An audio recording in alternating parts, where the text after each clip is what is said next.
Hello everyone, myself Vikas Saini welcoming you all on this YouTube channel. So हमने class 12th का एक नया subject शुरू किया था प्रीवियस वीडियो में, जहाँ पर हमने स्टडी किया था मैनेजमेंट के होता है, मैनेजमेंट के फीचर्स के होते हैं और इसके अलावा इसके ऑब्जेक्टिव्स के होते हैं। और इसके अलावा मैंने प्रीवियस वीडियो में बताया था कि जो हमारी ये वीडियो सीरीज़ है इसमें हमारा स्टडी प्लान क्या रहेगा, मतलब हम कैसे कैसे स्टडी करेंगे, कैसे हम कंसेप्ट करेंगे, फिर उनकी केस स्टडीज़ कैसे करेंगे। सो ये सब मैंने प्रीवियस वीडियो में आपको बता दिया था। अगर आपने वो वीडियो नहीं देखी सो आप वो जाकर पहले प्लेलिस्ट से वो वीडियो देखो और फिर इस वीडियो को कंटिन्यू करो।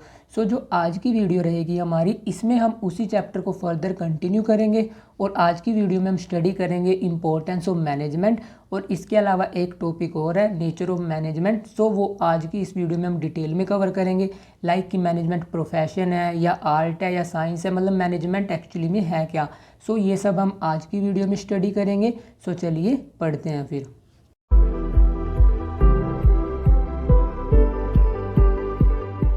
हमने प्रीवियस वीडियो में क्या पढ़ लिया था, हमने देख लिया था कि मैनेजमेंट क्या होता है। मैनेजमेंट एक प्रोसेस होता है और मैंने वो प्रोसेस आपको डिटेल में बताया था। और इसके अलावा मैंने इफेक्टिवली और एफिशिएंटली का मतलब आपको प्रीवियस वीडियो में बताया था।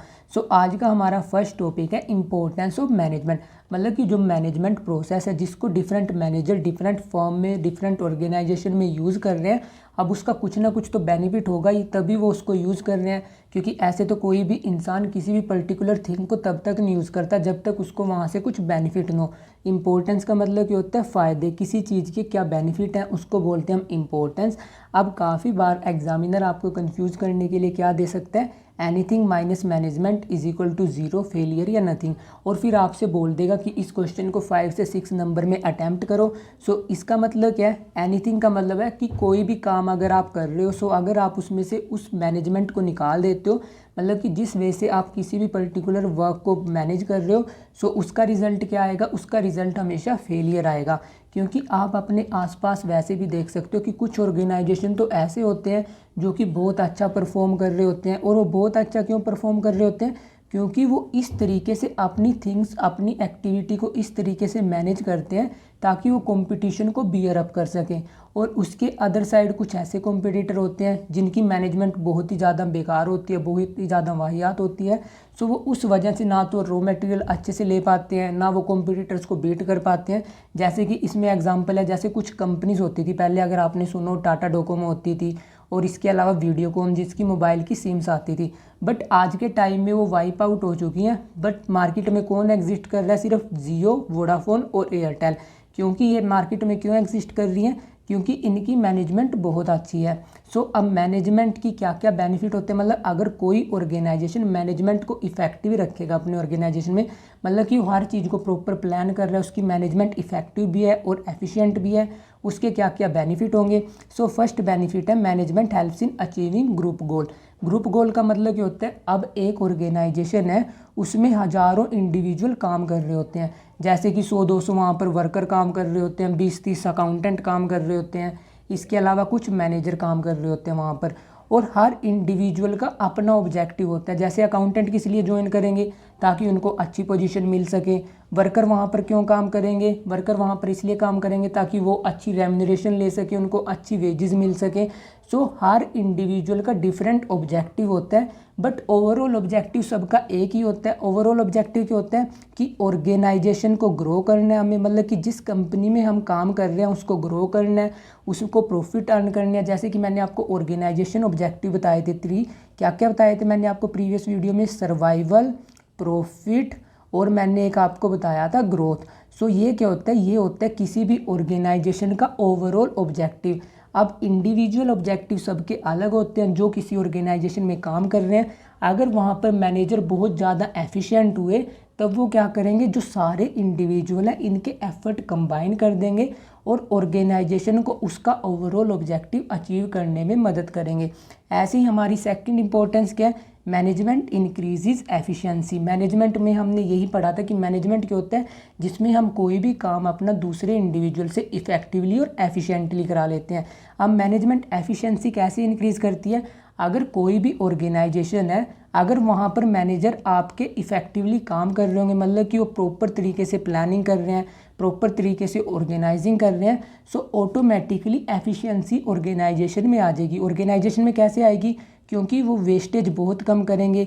वो सारे के सारे रिसोर्सेज प्रॉपर तरीके से क्या करके चलेंगे, वो प्रॉपर तरीके से प्लान बनाएंगे कि हमें कितने रिसोर्सेज यूज़ करने हैं, कितना रॉ मटेरियल हमें यूज़ करना है, किस सप्लायर से मंगवाएंगे, किस मशीन पे कितना यूज़ होगा, कौन सा वर्कर कितना मटेरियल यूज़ करेगा।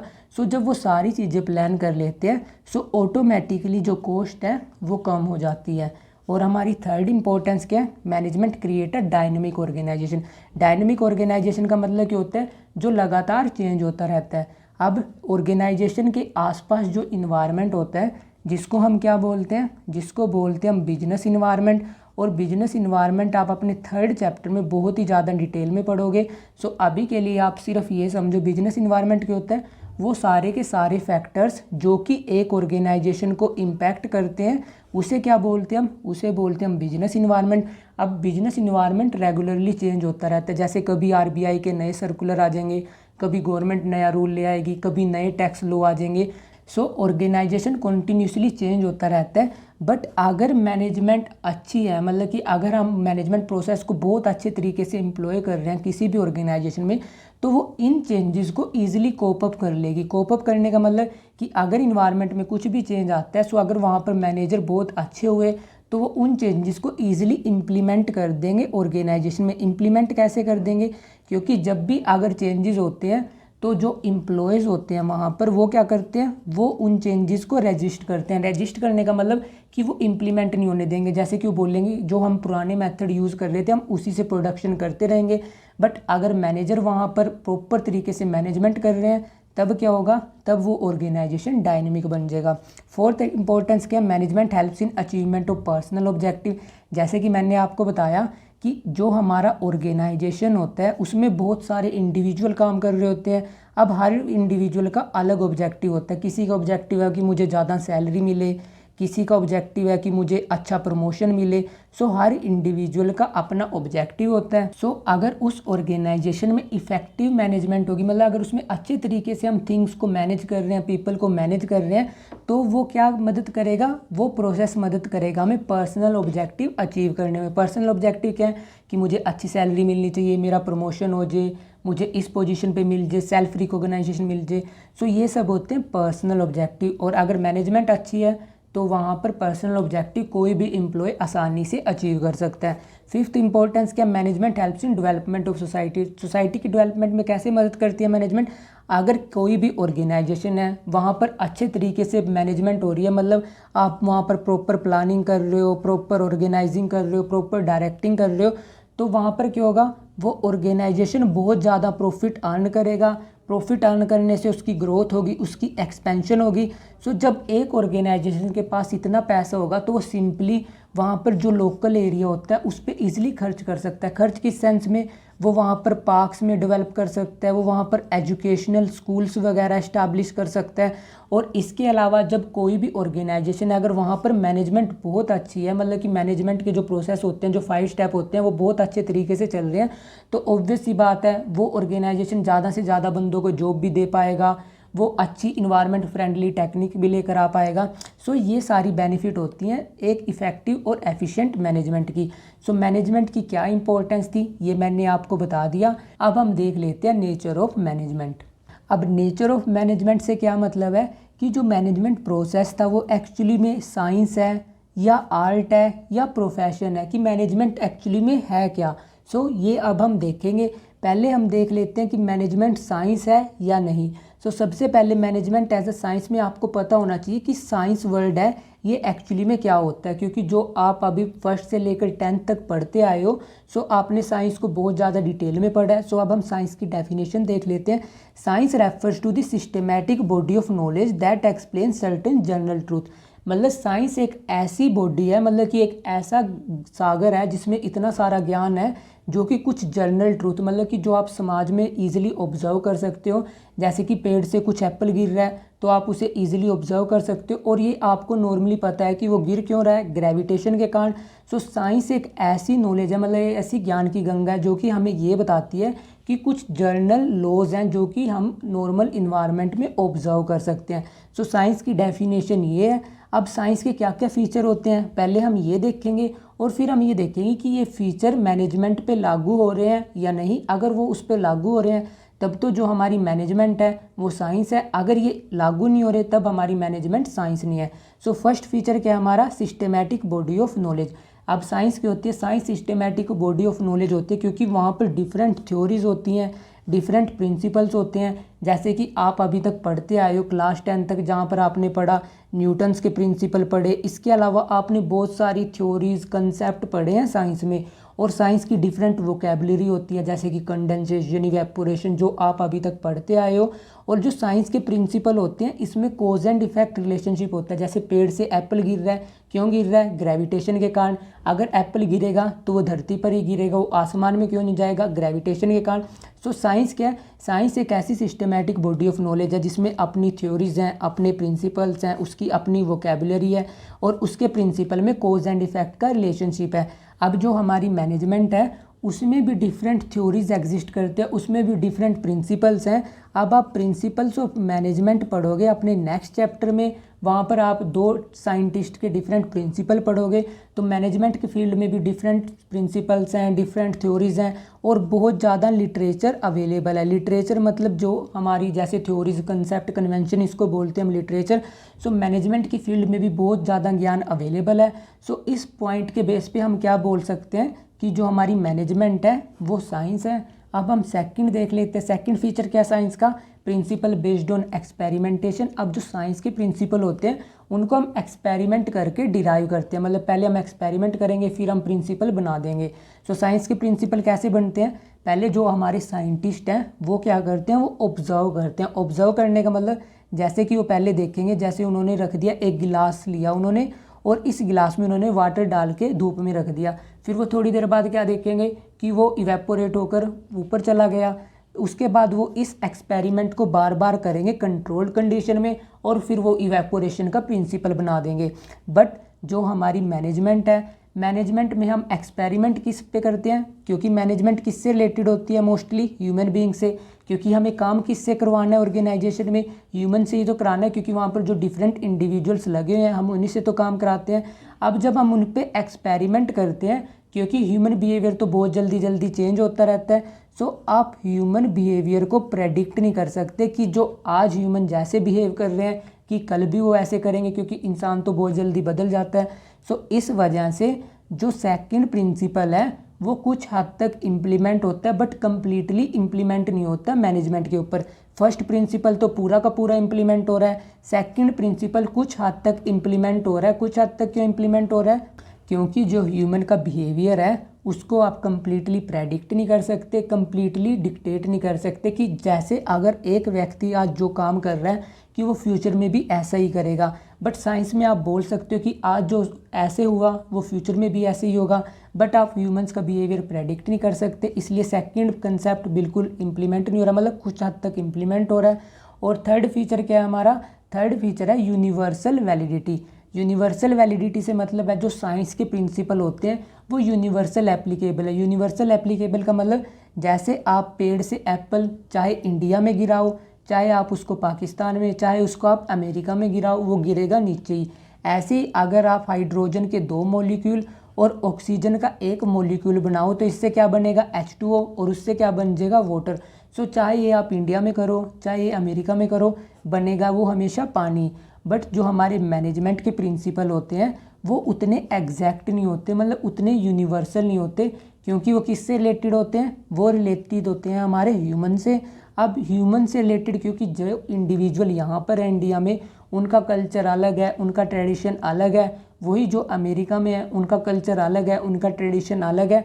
सो हमें मैनेजमेंट के प्रिंसिपल क्या करने पड़ते हैं, हमें करने पड़ते हैं वो मॉडिफाई। मॉडिफाई का मतलब हमें उनको चेंज करना पड़ता है ताकि हम उसे यूज़ कर सकें। सो जो यूनिवर्सल वैलिडिटी का कंसेप्ट है वो पूरी तरीके से इम्प्लीमेंट नहीं हो पाता, क्योंकि हमें अपने प्रिंसिपल मॉडिफाई करने पड़ते हैं। जो मैनेजमेंट के प्रिंसिपल इंडिया में लागू हो रहे हैं हो सकता है वो दूसरी कंट्री में ना लागू हो। सो ये कंसेप्ट मतलब जो थर्ड पॉइंट था ये भी कम्प्लीटली इम्प्लीमेंट नहीं हो पाता।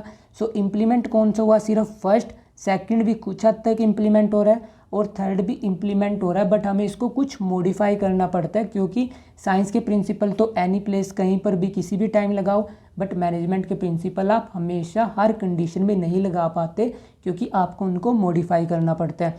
सो इन पॉइंट्स के बेस पे आप क्या कंक्लूड निकाल सकते हो?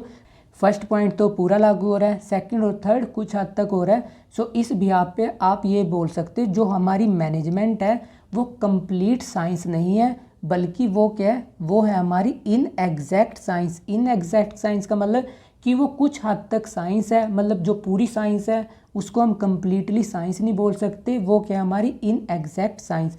सो साइंस में तो हमने ये देख लिया कि मैनेजमेंट का नेचर एज अ साइंस कैसी साइंस है, मैनेजमेंट है हमारी इनएग्जैक्ट साइंस। अब हमने ये तो देख लिया कि मैनेजमेंट हमारी साइंस नहीं है, वो क्या वो है हमारी इनएग्जैक्ट साइंस, और कहीं कहीं बुक्स में आप उसको अप्लाइड साइंस के नाम से भी पढ़ोगे। सो मैनेजमेंट या तो इनएग्जैक्ट साइंस है या अप्लाइड साइंस है। अब हम देखेंगे कि मैनेजमेंट आर्ट है या नहीं। सबसे पहले हमें आर्ट का मतलब पता होना चाहिए कि आर्ट क्या होती है। Art refers to the personal application of the existing knowledge skilfully, मतलब कि जब आपके पास जो भी थ्योरेटिकल नॉलेज है, जब आप उसको प्रैक्टिकली लाइफ में यूज़ करोगे, तब हम उसे क्या बोल लेंगे, तब हम उसे बोल लेंगे आर्ट। इसका सिंपल सा एग्जांपल आप कैसे समझ सकते हो, जैसे आप कोई भी कोर्स कर रहे हो, किसी भी कॉलेज में कर रहे हो, सो जब तक आप उस कोर्स को कंप्लीट कर रहे हो, मतलब जैसे आप फर्स्ट ईयर में हो, सेकंड ईयर में हो, जैसे कि सपोज करो अभी आप क्लास 12th में हो, सो आप पूरा का पूरी नॉलेज अभी गेन कर रहे हो। सो अभी आप किस स्टेज पे हो, अभी आप स्टेज पे हो साइंस, मतलब कि अभी आप as a science knowledge gain कर रहे हो। बट जब आप इसी कंसेप्ट को, जैसे आप अकाउंट स्टडी कर रहे हो, आप अभी मैनेजमेंट स्टडी कर रहे हो, जब आप इसको प्रैक्टिकली अपनी लाइफ में यूज़ करना शुरू कर दोगे, तब आप उसे क्या बोलोगे, तब आप उसे बोलोगे आर्ट। आर्ट का मतलब क्या होता है, जो आपके पास एग्जिस्टिंग नॉलेज है, जब उसको लाइफ में प्रैक्टिकली यूज़ करोगे, उसे बोलते हैं हम आर्ट। जैसे अभी आप कोर्स कर रहे हो, सो कोर्स में आप क्या कर रहे हो, पूरी की पूरी इन्फॉर्मेशन ले रहे हो, उसको हम साइंस बोल लेंगे। आर्ट क्या बोल लेंगे, जब आप उसको प्रैक्टिकली यूज़ करोगे। सो आर्ट कितने टाइप्स की होती है, आर्ट्स बहुत टाइप की होती है, जैसे कि डांसिंग हो गया, सिंगिंग हो गया, इसके अलावा और भी बहुत सारी आर्ट होती हैं, जैसे कि पेंटिंग, राइटिंग, टीचिंग, ये सारी हमारी आर्ट्स होती हैं। अब आर्ट्स के फीचर क्या होते हैं, पहले हम ये देखेंगे कि जो हमारी आर्ट है उसके क्या क्या फीचर्स होते हैं, और ये फीचर हमारी मैनेजमेंट पे लागू हो रहे हैं या नहीं हो रहे। अगर लागू हो रहे हैं तो मैनेजमेंट क्या है, मैनेजमेंट एक आर्ट है। सो फर्स्ट फीचर क्या है आर्ट का, एग्जिस्टेंस ऑफ थ्योरेटिकल नॉलेज, मतलब अगर जो हमारी आर्ट की फील्ड है उसमें डिफरेंट एग्जिस्टिंग थ्योरेटिकल नॉलेज होती है, किस फॉर्म में, जैसे कि मैंने आपको आर्ट के एग्जांपल बताए, म्यूज़िक, ड्राइंग।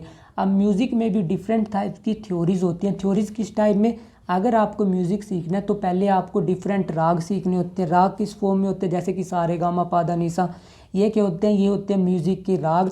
ऐसी अगर आप ड्राइंग करना सीखते हो तो ड्राइंग के टीचर होते हैं, पहले वो आपको सिखाते हैं कि ब्रश क्या होता है, कलर क्या होते हैं। अगर आपके पास 2 कलर हैं, उनसे आप 3 कलर कैसे बना सकते हो। सो इनकी डिफरेंट थ्योरेटिकल नॉलेज होती है, मतलब डिफरेंट इसमें लिटरेचर अवेलेबल है, डिफरेंट रिसर्च पेपर होते हैं जिससे आप पढ़कर इसकी नॉलेज ले सकते हो। और सेम ही क्या है, सेम केस एग्जिस्ट कर रहा है हमारी मैनेजमेंट के साथ। मैनेजमेंट के साथ सेम केस कैसे एग्जिस्ट कर रहा है, अब मैनेजमेंट में भी डिफरेंट रिसर्च पेपर हैं, डिफरेंट लिटरेचर अवेलेबल है फाइनेंस की फील्ड में, मार्केटिंग की फील्ड में, जो कि आप अपनी हायर क्लासेस में स्टडी करोगे। सो जो फर्स्ट फीचर है एग्जिस्टेंस ऑफ थ्योरेटिकल नॉलेज, ये कम्प्लीटली इम्प्लीमेंट हो रहा है मैनेजमेंट के ऊपर, क्योंकि मैनेजमेंट की फील्ड में भी बहुत ज़्यादा नॉलेज अवेलेबल है, बहुत ज़्यादा लिटरेचर, बहुत ज़्यादा जर्नल, रिसर्च पेपर सब अवेलेबल है। सो फर्स्ट फीचर पूरी का पूरा इम्प्लीमेंट हो रहा है। सेकंड फीचर क्या, पर्सनलाइज्ड एप्लीकेशन। अब आप देखते हो जो आर्ट होती है, जैसे कि 2 क्लास में स्टूडेंट हैं, उनको सेम ही टीचर क्या सिखा रहा है, सेम ही टीचर उनको पेंटिंग सिखाएगा, मतलब कि वो दोनों को बताएगा कि कैसे आपको कलर मिक्स करने हैं, कैसे आपको पेंटिंग करनी है। बट एट दी एंड आप देखोगे कि उनमें से एक स्टूडेंट तो ऐसा होगा जिसकी ड्राइंग बहुत अच्छी होगी, बट दूसरा स्टूडेंट ऐसा होगा जिसकी ड्राइंग बहुत गंदी होगी, मतलब इससे कुछ ना कुछ कमी होगी। मतलब कि 2 इंडिविजुअल की आर्ट कभी भी सेम नहीं हो सकती, उनकी कला सेम नहीं हो सकती। एक इंडिविजुअल ऑब्वियस ही बात है वो अच्छा परफॉर्म करेगा दूसरे इंडिविजुअल से। ऐसे ही आप एग्जांपल ले सकते हो, आपके स्कूल में 2 टीचर हैं, अगर वो आपको सेम सब्जेक्ट पढ़ाएं, उसमें से एक टीचर ऐसा होगा जो आपको बहुत अच्छा पढ़ाएगा, जो आपके कंसेप्ट बहुत लॉजिकली क्लियर करा देगा, और दूसरे साइड में एक टीचर ऐसा होगा जो उससे थोड़ा कम कंसेप्ट क्लियर कर पाएगा। इसका दूसरा एग्जांपल आप ले सकते हो, कोई दो स्टूडेंट हैं, उनमें से एक स्टूडेंट तो ऐसा होगा जो बहुत अच्छा डांस कर लेगा, दूसरा स्टूडेंट ऐसा होगा जो बहुत मतलब उस जितना अच्छा नहीं कर पाएगा। सो आर्ट क्या होती है? आर्ट होती है पर्सनलाइज्ड एप्लीकेशन, मतलब कि जो आपने थ्योरी ली, जो आपने थ्योरी का ज्ञान लिया, उसको आप अपने अकॉर्डिंग इम्प्लीमेंट करते हो। और सेम कंसेप्ट अप्लाई होता है हमारी मैनेजमेंट में, क्योंकि जो मैनेजर्स होते हैं सारे के सारे मैनेजर सेम ही बुक स्टडी करते हैं। अगर कोई हमारा मैनेजर है जिसने एमबीए करी है, एमबीए इन फाइनेंस, सो अभी के लिए सपोज कर लेते हैं एमबीए फाइनेंस का एक कॉलेज था, मतलब कि वो एमबीए फाइनेंस में करा रहा है और यहाँ पर दो स्टूडेंट स्टडी कर रहे हैं। अब दोनों के दोनों स्टूडेंट सेम बुक स्टडी करेंगे, सेम रिसर्च पेपर देंगे, सेम ही उनके टेस्ट होंगे, बट एट दी एंड आप देखोगे कि इनमें से एक इंडिविजुअल ऐसा होगा जो बहुत अच्छा मैनेज कर रहा होगा किसी बिजनेस को, और दूसरा इंडिविजुअल उतना अच्छा मैनेज नहीं कर पाएगा। सो पर्सनलाइज्ड एप्लीकेशन का जो फीचर है आर्ट का, वो मैनेजमेंट में अवेलेबल है। सो इस पॉइंट के बिहाफ पे आप बोल सकते हो मैनेजमेंट क्या है हमारी, मैनेजमेंट आर्ट है। फर्स्ट फीचर के बिहाफ पे भी आप बोल सकते हो मैनेजमेंट हमारी आर्ट है। और थर्ड फीचर क्या हमारा, based on practice and creativity, मतलब कि जो आपकी आर्ट होती है, जैसे अगर आप ड्राइंग को लो, सो आप उसको इम्प्रूव कैसे कर सकते हो, आप उसकी रेगुलरली प्रैक्टिस करो, मतलब आप हर रोज़ कुछ ना कुछ ड्रॉ करके देखो। ऐसे ही अगर डांसिंग है, सो डांसिंग को आप कैसे इम्प्रूव कर सकते हो, आप डेली डांस करो। म्यूज़िक को कैसे इम्प्रूव कर सकते हो, डेली सिंग करो। सो आर्ट ऐसी चीज़ है जिसको आप डेली डेली प्रैक्टिस करके आप उसे इम्प्रूव कर सकते हो। और सेम ही हमारी मैनेजमेंट के साथ है, मतलब आप किसी भी वर्क को कितने अच्छे से मैनेज कर सकते हो, आप उसको अगर रेगुलरली प्रैक्टिस करते जाओगे, आप किसी भी पर्टिकुलर काम को बहुत अच्छे तरीके से मैनेज कर सकते हो। जैसे कि आपने क्लास 11th में बहुत कम सिलेबस पढ़ा, क्लास 12th में आप इससे ज़्यादा पढ़ोगे और आगे हायर लेवल में इससे ज़्यादा पढ़ोगे, मतलब कि आप मैनेज करना सीखोगे। और जैसे आप पर्टिकुलर थिंग को बार बार प्रैक्टिस करोगे, आपकी आर्ट इम्प्रूव होती जाती है। ऐसी मैनेजमेंट में है, किसी भी काम को अगर आप मैनेज कर रहे हो, अगर आप उसे रेगुलरली मैनेज करोगे, रेगुलरली प्रैक्टिस करोगे, आप ऑब्वियस सी बात है उसे अच्छा परफॉर्म करना शुरू कर दोगे।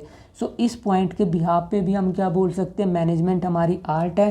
सो फर्स्ट पॉइंट भी क्लियर है, मैनेजमेंट आर्ट है। सेकंड पॉइंट के बिहाफ पे सिर्फ मैनेजमेंट आर्ट है, और थर्ड पॉइंट के बिहाफ पे भी मैनेजमेंट हमारी आर्ट है। सो तीनों के तीनों पॉइंट फुलफिल हो रहे हैं। सो मैनेजमेंट को हम क्या बोल सकते हैं, मैनेजमेंट को बोल सकते हैं मैनेजमेंट हमारी आर्ट है। बट साइंस में हमने क्या देखा, फर्स्ट पॉइंट पूरा हो रहा था, सेकंड पॉइंट कुछ हद तक इम्प्लीमेंट हो रहा था, और थर्ड पॉइंट भी कुछ हद तक इम्प्लीमेंट हो रहा था अगर हमें मैनेजमेंट प्रिंसिपल मॉडिफाई करने पड़े। सो इस बिहाफ पे हम क्या बोल रहे थे कि जो मैनेजमेंट है हमारी, मैनेजमेंट क्या है हमारी, इन एग्जैक्ट साइंस। सो हमने क्या देखा, मैनेजमेंट हमारी आर्ट भी है और मैनेजमेंट हमारी इन एग्जैक्ट साइंस भी है। अब हमारा थर्ड फीचर बचा हुआ है नेचर ऑफ मैनेजमेंट में, अब हम उसको देख लेते हैं। हमने ये तो देख लिया मैनेजमेंट आर्ट भी है, मैनेजमेंट इन एग्जैक्ट साइंस भी है। अब हमें देखना है कि मैनेजमेंट प्रोफेशन है या नहीं। सो प्रोफेशन क्या होता है, profession refers to an occupation backed by special knowledge and training, मतलब कि प्रोफेशन एक ऐसी ऑक्यूपेशन है, एक ऐसी जॉब है जिसमें अगर आपको स्पेशल नॉलेज है या स्पेशल ट्रेनिंग है तभी आप उस काम को कर सकते हो। सो प्रोफेशन के आप एग्जांपल कैसे देख सकते हो, जैसे कि आपके आसपास जो डॉक्टर्स होते हैं, इसके अलावा जो लॉयर्स होते हैं, वो कौन होते हैं, वो होते हैं प्रोफेशनल, क्योंकि उनके पास स्पेशल नॉलेज होती है, स्पेशल स्किल होती है। क्योंकि अगर आप डॉक्टर का एग्जांपल लो, डॉक्टर का काम कोई दूसरा बंदा नहीं कर सकता, क्योंकि डॉक्टर के पास स्पेशल नॉलेज होती है कि कैसे किसी को ट्रीट करना है, कैसे किसी के कट्स कहाँ पर लगाने हैं, कैसे हम उसको ट्रीट करेंगे।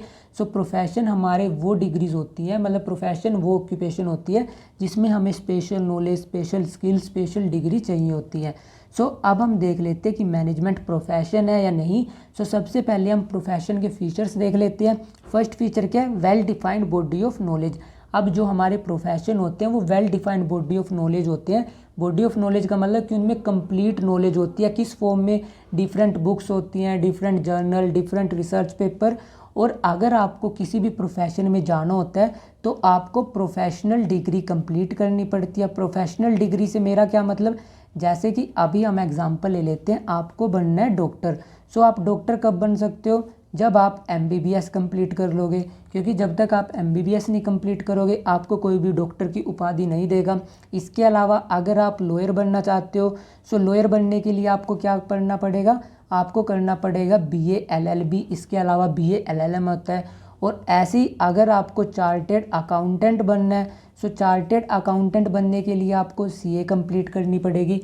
सो मतलब कि अगर आपको प्रोफेशनल बनना है, मतलब आपको किसी प्रोफेशन में जाना है, तो आपको कंप्लीट नॉलेज लेनी पड़ेगी, जो कि डिफरेंट बुक्स की फॉर्म में होगी। उसमें डिफरेंट कोर्सेज होंगे जो कि आपको कंप्लीट करने पड़ेंगे। और मैनेजमेंट में ये फीचर इम्प्लीमेंट हो रहा है, मतलब कि मैनेजमेंट में ये फीचर लागू हो रहा है किस फॉर्म में, क्योंकि अगर आपको मैनेजमेंट की फील्ड में जाना है, सो वहाँ पर डिफरेंट टाइप के प्रिंसिपल हैं, डिफरेंट टाइप की थ्योरीज हैं, जो अभी आप अपने नेक्स्ट चैप्टर में कंप्लीट करोगे। डिफरेंट रिसर्च पेपर है, डिफरेंट वोकेबलरी है जो मैनेजर्स यूज़ करते हैं।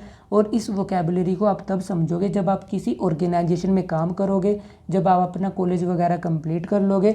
सो फर्स्ट पॉइंट के बिहाफ पे हम ये बोल सकते हैं कि मैनेजमेंट हमारा प्रोफेशन है। अब हम अपना सेकंड पॉइंट देख लेते हैं।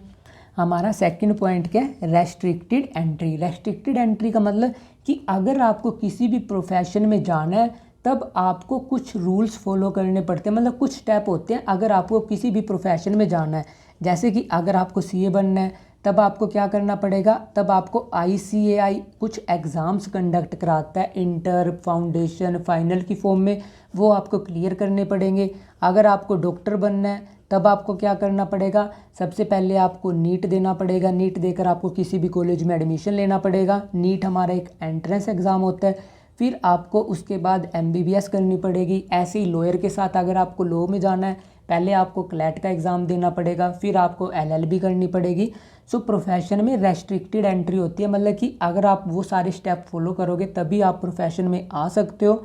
बट अगर आपको मैनेजर बनना है, मतलब अगर आप मैनेजमेंट की फील्ड में आना चाहते हो, आप मैनेजमेंट की जॉब करना चाहते हो, तब वहाँ पर ऐसा कुछ भी रूल लागू नहीं होता, क्योंकि मैनेजर कोई भी इंडिविजुअल बन सकता है। क्योंकि अगर आपको मैनेजर बनना है, किसी भी कंपनी में आपको एज अ मैनेजर काम करना है, सो ये ज़रूरी नहीं कि आपके पास एमबीए हो, मतलब कि काफ़ी इंडिविजुअल बिना एमबीए के भी एज अ मैनेजर काम कर रहे हैं। सो इस पॉइंट के बेस पे हम ये नहीं बोल सकते कि जो हमारी मैनेजमेंट है वो प्रोफेशन है, क्योंकि ये पॉइंट अभी पूरी तरीके से इम्प्लीमेंट नहीं हुआ। हो सकता है ये पॉइंट फ्यूचर में इम्प्लीमेंट हो जाए। अब हमारा थर्ड फीचर क्या है? Professional association. अब जो हमारी डिफरेंट प्रोफेशन होते हैं उनके डिफरेंट एसोसिएशन होते हैं। जैसे कि अगर आप डॉक्टर्स को देखो, सो डॉक्टर्स क्या क्या होता है? डॉक्टर्स को होता है, आपने सुना भी होगा, मेडिकल काउंसिल ऑफ इंडिया। आपने मोस्टली न्यूज़ वगैरह में सुना होगा कि मेडिकल काउंसिल ऑफ इंडिया ने स्ट्राइक कर दी। ऐसे ही लॉयर्स का क्या होता है? लॉयर्स को होता है बार काउंसिल ऑफ इंडिया। सो ये क्या होते हैं? जो ये एसोसिएशन होते हैं, ये करते क्या है? ये पूरे के पूरे उस प्रोफेशन को रेगुलेट करते हैं। रेगुलेट करने का मतलब ये उनको मेंबरशिप अलॉट करते हैं, ये उनके लिए रूल्स बनाते हैं, ये देखते हैं कि जो डिफरेंट प्रोफेशनल उस प्रोफेशन में काम कर रहे हैं वो अपना काम सही से भी कर रहे हैं, नहीं कर रहे। अगर उनकी कुछ स्पेशल रिक्वायरमेंट है तो ये कोर्ट्स वगैरह में जाते हैं। सो प्रोफेशनल एसोसिएशन सारे के सारे जो प्रोफेशन इंडिविजुअल काम कर रहे हैं उसमें उनका ग्रुप होता है। सो ऐसे ही हमारी अगर मैनेजमेंट की फील्ड है, मैनेजमेंट की फील्ड में भी ऑल इंडिया मैनेजमेंट एसोसिएशन नाम का एक एसोसिएशन है। बट अगर आपको मैनेजर बनना है, मतलब आपको एज अ मैनेजर काम करना है किसी भी कंपनी में, तब ज़रूरी नहीं आपको इसका मेंबर बनना पड़े। बट ऑन द कंट्रेरी अगर आपको डॉक्टर बनना है तो आपको इसका मेंबर बनना पड़ेगा। अगर आपको लॉयर बनना है तब आपको इसका मेंबर बनना पड़ेगा। बट अगर आपको मैनेजर बनना है तो आपके पास कोई कंपल्शन नहीं है कि आपको एमा का मेंबर बनना है। आप बिना एमा का मेंबर बने एज अ मैनेजर काम कर सकते हो। सो इस पॉइंट के बिहाफ पे हम मैनेजमेंट को प्रोफेशन नहीं बोल सकते। और फोर्थ पॉइंट क्या है हमारा? Ethical code of conduct. Code of conduct क्या होता है? कोड ऑफ कंडक्ट को आप सिंपली समझ सकते हो रूल्स एंड रेगुलेशन। अब जो हमारे प्रोफेशन होते हैं उनके कुछ कोड ऑफ कंडक्ट होते हैं, मतलब कि कुछ रूल्स होते हैं जो कि वो नॉर्मली फॉलो करते हैं। जैसे कि डॉक्टर के कोड ऑफ कंडक्ट के होते हैं कि मतलब मेरा मेन मोटिव क्या होगा कि अपने जो पेशेंट है उनकी हेल्थ मेरा मेन मोटिव होगा। मेरा मेन मोटिव होगा कि वो जल्दी से जल्दी सही होए। मेरा मेन मोटिव ये नहीं होगा कि मैं उनसे ज़्यादा पैसा निकाल लूँ। सो एथिकल कोड ऑफ कंडक्ट होते हैं जो कि डिफरेंट प्रोफेशनल को क्या करने पड़ते हैं, जो कि डिफरेंट प्रोफेशनल को फॉलो करने पड़ते हैं। और ये कोड ऑफ कंडक्ट डिसाइड कौन करता है? इसे डिसाइड करते हैं आपके प्रोफेशनल एसोसिएशन। बट जो हमारी मैनेजमेंट की फील्ड है उसमें ऐसा कुछ भी कोड ऑफ कंडक्ट एग्जिस्ट नहीं करता। एग्जिस्ट करने का मतलब जो हमारा ऑल इंडिया मैनेजमेंट एसोसिएशन है इसने कोड ऑफ कंडक्ट तो बना रखे हैं, बट अगर आपको मैनेजर बनना है तो आपके ऊपर कोई कंपल्शन नहीं है कि आपको ये फॉलो करना है, बट आपकी इच्छा है, अगर आप करना चाहते हो तो फॉलो करो, नहीं करना चाहते तो मत फॉलो करो। बट ऑन द कंट्रेरी अगर आप डॉक्टर बन रहे हो तो आपको इनके कोड ऑफ कंडक्ट फॉलो करने पड़ेंगे, अगर आप नहीं फॉलो करोगे वो आपकी मेंबरशिप कट कर देंगे। सो इस पॉइंट के बिहाफ पे आप मैनेजमेंट को प्रोफेशन नहीं बोल सकते। और लास्ट पॉइंट क्या है, सर्विस मोटिव। सर्विस मोटिव क्या है, मतलब कि जो प्रोफेशन होते हैं, जैसे कि प्रोफेशन में किस किस का एग्जांपल बताया मैंने, डॉक्टर, सीए, इसके अलावा मैंने आपको बताया प्रोफेशन में लॉयर, सीएस, आईसीडब्ल्यूए। अब ये क्या होते हैं, ये डिफरेंट प्रोफेशन होते हैं और इनका मेन मोटिव क्या होता है, इनका मेन मोटिव होता है सर्विस मोटिव। सर्विस मोटिव कि मुझे पहले अपने क्लाइंट को सर्विस देनी है, फिर सेकेंडरी मोटिव होता है उनका पैसा कमाना। ऑल्दो अब इनके मोटिव चेंज हो चुके हैं, बट रियलिटी में प्रोफेशनल का मेन मोटिव क्या होता है, मेन मोटिव होता है सर्विस। पहले मैं अपने क्लाइंट को सर्व करूंगा, उसके बाद मैं उससे मनी निकालूंगा। सो डॉक्टर का मेन मोटिव क्या है, पहले पेशेंट की हेल्थ। सीए का मेन मोटिव क्या है, कंसल्टेंसी, कि पहले मैं अपने जो क्लाइंट है उसको अच्छी से अच्छी कंसल्टेंसी दूंगा। लॉयर का मेन एम क्या है, उसका केस लड़ना कोर्ट वगैरह में। ऐसे ही सीएस, आईसीडब्ल्यूए का मेन एम क्या होता है, सर्विस मोटिव। बट जो आपका मैनेजर है, मैनेजर अब क्या करता है, मैनेजर करता है किसी भी कंपनी में जॉब। अब जो मैनेजर होगा किसी भी कंपनी में जॉब कर रहा है तो उसका मेन मोटिव क्या होगा, उसका मेन मोटिव होगा कि उसका ऑर्गेनाइजेशन ज़्यादा से ज़्यादा प्रॉफिट अर्न करे, ज़्यादा से ज़्यादा उसकी ग्रोथ अर्न हो और ज़्यादा से ज़्यादा उसका एक्सपेंशन हो। मतलब सर्विस मोटिव उसका मेन मोटिव नहीं होता। ऑल्दो अब क्योंकि इन्वायरमेंट बहुत ज़्यादा चेंज हो चुका है, क्योंकि बिजनेस इन्वायरमेंट में बहुत ज़्यादा चेंजेस आ चुके हैं। अब कोई भी ऑर्गेनाइजेशन तभी सक्सेसफुल होता है जब वो सोसाइटी को सर्व करने की उसकी इच्छा रखते हो, मतलब कि उसका मेन मोटिव ये हो कि मैं सोसाइटी को ज़्यादा से ज़्यादा सर्व करूं। मतलब कि आप ये बोल सकते हो कि सर्विस मोटिव का फीचर अभी मैनेजमेंट की फील्ड में पूरी तरीके से इम्प्लीमेंट नहीं हुआ, कुछ तरीके से इम्प्लीमेंट हुआ है। मतलब कि ये अभी फुली फ्लैज इम्प्लीमेंट नहीं हुआ, ये अभी आधा कच्चे पक्के की सिचुएशन में है। सो ये आने वाले कुछ ईयर्स में पूरी तरीके से इम्प्लीमेंट हो जाएगा। सो इस पॉइंट के बिहाफ पे आप मैनेजमेंट को प्रोफेशन नहीं बोल सकते, मतलब कुछ हद तक बोल सकते हो बट कम्प्लीटली नहीं बोल सकते। सो इन शॉर्ट हमने देखा क्या, जो हमारे प्रोफेशन के फीचर हैं वो मैनेजमेंट में कुछ इम्प्लीमेंट हो रहे हैं बट कुछ इम्प्लीमेंट नहीं हो रहे। सो मैनेजमेंट को आप कम्प्लीटली प्रोफेशन नहीं बोल सकते, मतलब आप मैनेजमेंट को कभी भी फुल फ्लेज्ड प्रोफेशन नहीं बोलोगे। आप इसे क्या बोलोगे, आप इसे बोलोगे कि मैनेजमेंट प्रोफेशन तो है बट ये अभी डेवलपिंग स्टेज में है। डेवलपिंग स्टेज में मतलब कि अभी management as a profession develop हो रहा है और ये in future as a profession develop हो जाएगा जब ये सारे के सारे कैरेक्टरिस्टिक्स मीट हो जाएंगे। सो कुछ कैरेक्टरिस्टिक्स के बिहाफ पे मैनेजमेंट प्रोफेशन है, कुछ कैरेक्टरिस्टिक्स के बिहाफ पे मैनेजमेंट प्रोफेशन नहीं है। कंक्लूजन क्या है, कंक्लूजन ये है कि मैनेजमेंट फुल फ्लेज प्रोफेशन नहीं है बट फ्यूचर में कंप्लीट प्रोफेशन की कैटेगरी में आ जाएगा जब ये सारे के सारे पॉइंट्स फॉलो हो जाएंगे।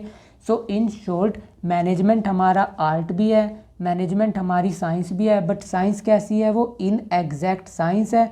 और मैनेजमेंट हमारा प्रोफेशन भी है। प्रोफेशन किस टाइप का, कंप्लीटली फुल फ्लेज नहीं है, ये अभी डेवलपिंग प्रोफेशन है। That's all for today. Keep learning and smiling. If you have any doubt, you can ask me in the comment section. And don't forget to share and subscribe to this channel for amazing videos. Thank you. Bye bye.